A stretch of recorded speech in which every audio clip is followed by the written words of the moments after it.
आप सभी को मेरा प्रणाम, आपका स्वागत है।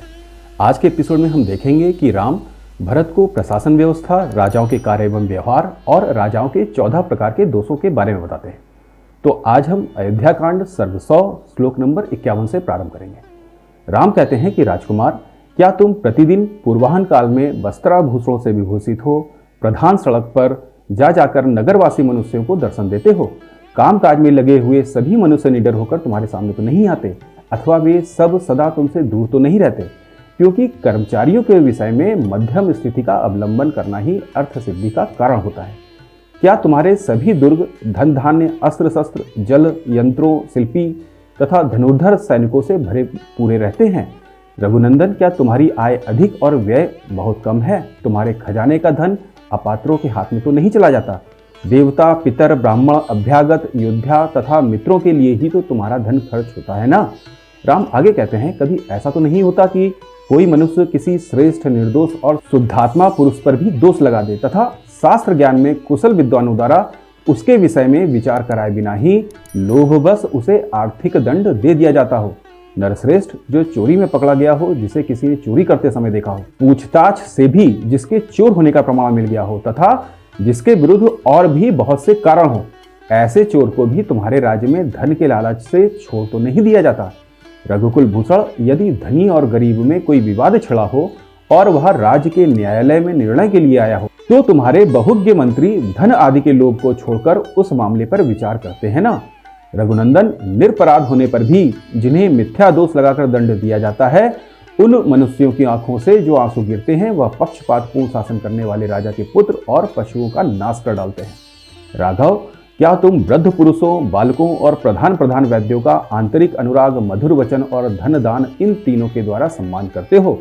गुरुजनों, वृद्धों, तपस्वियों, देवताओं, अतिथियों, चैत्य वृक्षों और समस्त पूर्ण काम ब्राह्मणों को नमस्कार करते हो ना। तुम अर्थ के द्वारा धर्म को अथवा धर्म के द्वारा अर्थ को हानि तो नहीं पहुंचाते, अथवा आसक्ति और लोभ रूप काम के द्वारा धर्म और अर्थ दोनों में बाधा तो नहीं आने देते। विजय वीरों में श्रेष्ठ, समयोचित कर्तव्य के ज्ञाता तथा दूसरों को वर देने में समर्थ भरत, क्या तुम समय का विभाग करके धर्म, अर्थ और काम का योग्य समय में सेवन करते हो? महाप्राज्ञ, संपूर्ण शास्त्रों के अर्थ को जानने वाले ब्राह्मण पूर्ववासी और जनपदवादी मनुष्यों के साथ तुम्हारे कल्याण की कामना करते हैं ना। इसके उपरांत राजा के दोषों के बारे में राम कहते हैं कि नास्तिकता, असत्य भाषण, क्रोध, प्रमाद, दीर्घसूत्रता, ज्ञानी पुरुषों का संग न करना, आलस्य, नेत्र आदि पांचों इंद्रियों के वशीभूत होना, राज्य कार्यों के विषय में अकेले ही विचार करना, प्रयोजन को ना समझने वाले विपरीतदर्शी मूल से सलाह लेना, निश्चित किए हुए कार्यों का शीघ्र प्रारंभ न करना, गुप्त मंत्रणा को सुरक्षित न रखकर प्रकट कर देना, मांगलिक आदि कार्यों का अनुष्ठान न करना तथा सब शत्रुओं पर एक ही साथ चढ़ाई कर देना, यह राजा के 14 दोष हैं। तुम इन दोषों का सदा परित्याग करते हो ना। अब इसके आगे राम बहुत गूढ़ और महत्वपूर्ण बात करते हैं। राम कहते हैं, महाप्राज्ञ भरत, दशवर्ग, पंचवर्ग, चतुर्वर्ग, सप्तवर्ग, अष्टवर्ग, त्रिवर्ग, 3 विद्या, बुद्धि के द्वारा इंद्रियों को जीतना, 6 गुण, दैवी और मानुषी बाधाएं, राजा के नीतिपूर्ण कार्य, 20 वर्ग, प्रकृति मंडल, यात्रा अर्थात शत्रु पराक्रम करना, दंड विधान तथा 2 गुणों की योनिभूत संधि और विग्रह, इन सब की ओर तुम यथार्थ रूप से ध्यान देते हो ना। इनमें से त्यागने योग्य दोषों का त्याग कर ग्रहण करने योग्य गुणों को ग्रहण करते हो ना। अब आइए इन सभी को समझ लेते हैं। काम से उत्पन्न होने वाले 10 दोषों को 10 वर्ग कहते हैं। यह राजा के लिए पूर्ण त्याग्य है। यह 10 दोष हैं: आखेट, जुआ, दिन में सोना, दूसरों की निंदा करना, स्त्री में आसक्त होना, मद्यपान, नाचना, गाना, बाजा बजाना और व्यर्थ घूमना। 5 प्रकार के दुर्ग पंचवर्ग कहलाते हैं, जैसे जल दुर्ग, पर्वत दुर्ग, वृक्ष दुर्ग, इरुल दुर्ग और धन्व दुर्ग। इनमें आरंभ के 3 से तो आप सभी अवश्य ही परिचित होंगे। और जहां किसी प्रकार की खेती नहीं होती, ऐसे प्रदेश को इरुल कहते हैं। और बालू से भरी मरुभूमि को धन्व कहते हैं। गर्मी के दिनों में वह शत्रुओं के लिए दुर्गम होती है। इन सब दुर्गों का यथा समय उपयोग करके राजा को आत्मरक्षा करनी चाहिए। सामदान, दंड और भेद, इन 4 प्रकार की नीति को चतुर्वर्ग कहते हैं। राजा, मंत्री, राष्ट्र, किला, खजाना, सेना और मित्र वर्ग, ये परस्पर उपकार करने वाले राज्य के 7 अंग हैं। इन्हीं को सप्तवर्ग कहा गया है। इसके बाद चुगली, साहस, द्रोह, ईर्ष्या, दोष दर्शन, अर्थदूषण अर्थात अन्याय अथवा छल पूर्वक किसी की संपत्ति को हड़प लेना अथवा किसी दूसरे की संपत्ति को नष्ट और भ्रष्ट करना। वाणी की कठोरता और दंड की कठोरता, यह क्रोध से उत्पन्न होने वाले 8 दोष अष्टवर्ग माने गए हैं। किंतु कहीं कहीं मत भिन्नता के कारण अन्य मतानुसार खेती की उन्नति करना, व्यापार को बढ़ाना, दुर्ग बनवाना, पुल निर्माण करवाना, जंगल से हाथी पकड़कर मंगवाना, खानों पर अधिकार प्राप्त करना, अधीन राजाओं से कर लेना और निर्जन प्रदेश को आबाद करना, ये राजा के लिए उपादेय 8 गुण ही अष्टवर्ग है। इसके उपरांत धर्म, अर्थ और काम को अथवा उत्साह शक्ति, प्रभु शक्ति तथा मंत्र शक्ति को त्रिवर्ग कहते हैं। वेदत्रयी, वार्ता और दंड नीति यह 3 विद्याएं हैं। इसके उपरांत कृषि और गोरक्षा आदि वार्ता के अंतर्गत है तथा नीति शास्त्र का नाम दंड नीति है। संधि, विग्रह, यान, आसन, द्वैधी भाव और समाश्रय यह 6 गुण हैं। इनमें शत्रुओं से मेल रखना संधि, उससे लड़ाई छिड़ना विग्रह, आक्रमण करना यान, अवसर की प्रतीक्षा में बैठे रहना आसन, दुरंगी नीति वर्तना दैवी भाव और अपने से बलवान राजा की शरण लेना समाश्रय कहलाता है। इसके उपरांत आग लगना, बाढ़ आना, बीमारी फैलना, अकाल पड़ना और महामारी का प्रकोप होना यह 5 दैवी बाधाएं। राज्य के अधिकारियों, चोरों, शत्रुओं और राजा के प्रिय व्यक्तियों से स्वयं राजा के लोभ से जो भय प्राप्त होता है उसे मानवीय बाधा कहते हैं। इसके उपरांत शत्रु राजाओं के सेवकों में से जिसको वेतन ना मिला हो, जो अपमानित किए गए हों, जो अपने मालिक के किसी बर्ताव से कुपित हों तथा जिन्हें भय दिखाकर डराया गया हो, ऐसे लोगों को मनचाही वस्तु देकर फोड़ लेना राजा का कृत्य अर्थात नीतिपूर्ण कार्य माना गया है।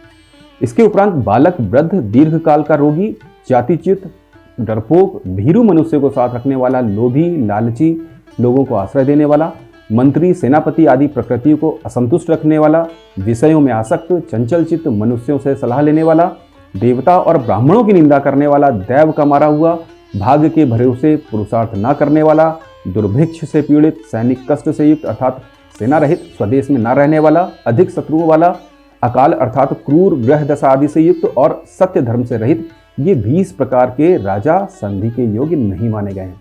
इन्हीं को विंशति वर्ग कहा गया है। इसके उपरांत राज्य के स्वामी, अमात्य, सुहृदय, कोश, राष्ट्र, दुर्ग और सेना, राज्य के इन 7 अंगों को ही प्रकृति मंडल कहते हैं। किसी किसी के मत में मंत्री, राष्ट्र, दुर्ग, कोश और दंड ये 5 प्रकृतियां अलग हैं और 12 राजाओं के समूह को मंडल कहा है। वैधि भाव और समाश्रय ये इनकी योनि संधि है और यान तथा आसन इनकी योनि विग्रह है, अर्थात प्रथम 2 संधि मूलक और अंतिम 2 विग्रह मूलक है। आगे राम कहते हैं, विद्वन, क्या तुम नीति शास्त्र की आज्ञा के अनुसार 4 या 3 मंत्रियों के साथ सबको एकत्र करके अथवा सबसे अलग अलग मिलकर सलाह करते हो? क्या तुम वेदों की आज्ञा के अनुसार काम करके उन्हें सफल करते हो? क्या तुम्हारी क्रियाएं सफल अर्थात उद्देश्य की सिद्धि करने वाली हैं? क्या तुम्हारी स्त्रियां भी सफल एवं संतानवती हैं? और क्या तुम्हारा शास्त्र ज्ञान भी विनय आदि गुणों का उत्पादक होकर सफल हुआ है? रघुनंदन, मैंने जो कुछ कहा है तुम्हारी बुद्धि का भी ऐसा ही निश्चय है ना? क्योंकि यह विचार आयु और यश को बढ़ाने वाला तथा धर्म, काम और अर्थ की सिद्धि करने वाला है। हमारे पिताजी जिस वृत्ति का आश्रय लेते हैं, हमारे प्रति पितामहों ने जिस आचरण का पालन किया है, सत्पुरुष भी जिसका सेवन करते हैं और जो कल्याण का मूल है, उसी का तुम पालन करते हो ना? रघुनंदन, तुम स्वादिष्ट अन्न अकेले ही तो नहीं खा जाते, उसकी आशा रखने वाले मित्रों को भी देते हो ना? इस प्रकार धर्म के अनुसार दंड धारण करने वाला विद्वान राजा प्रजाओं का पालन करके समूची पृथ्वी को यथावत रूप से अपने अधिकार में कर लेता है तथा देह त्याग करने के पश्चात स्वर्गलोक में जाता है। तो इस प्रकार हमने देखा कि राम ने कितनी सहजता पूर्वक अपने भाई को राजतंत्र के नियम और मर्यादाओं को स्मरण करवाया और इस राम और भरत के संवाद द्वारा हमें पिछले 1000 वर्षों से लेकर आज वर्तमान काल तक भारत की राजनीतिक, शासन और प्रशासन व्यवस्था के बारे में एक बार विचार तो अवश्य करना चाहिए और उसके पश्चात कुछ चुनाव और निर्णय भी अवश्य करना चाहिए, क्योंकि यदि हम परिवर्तन की बात करते हैं तो उसके लिए आप लोगों की भागीदारी, हम सभी की भागीदारी अनिवार्य है। अब आप लोगों से निवेदन है कि हमारे वीडियो को लाइक कीजिए और ज़्यादा से ज़्यादा शेयर कीजिए, कमेंट करके अपने विचारों से हमें अवगत कराइए और चैनल को सब्सक्राइब करना बिल्कुल भी मत भूलिएगा। जय हिंद, वंदे मातरम।